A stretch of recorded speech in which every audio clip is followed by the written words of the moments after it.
So I got influenced by TikTok. Let's talk about it. I saw the same videos you probably saw, and I bought the Barefoot shoe. The ones from Hobby Bear, not the ones from Saguaro.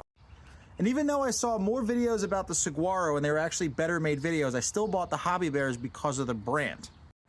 Because about 4 years ago, I bought these. These are the Hobby Bear flip-flops. I just got them on Amazon. They were running an ad. I needed flip-flops, so I bought them. They were relatively cheap.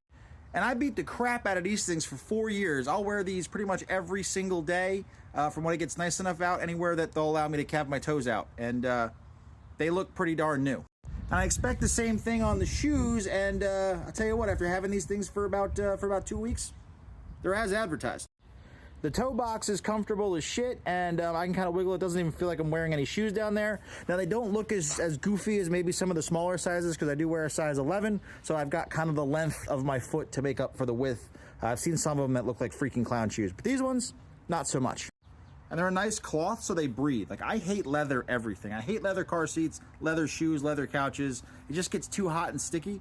But the lightweight fabric on these, it's really, really comfortable. And the sole, again, it's non-stick, and it's really thin enough. Again, it just feels like you're wearing walking barefoot. It is as advertised.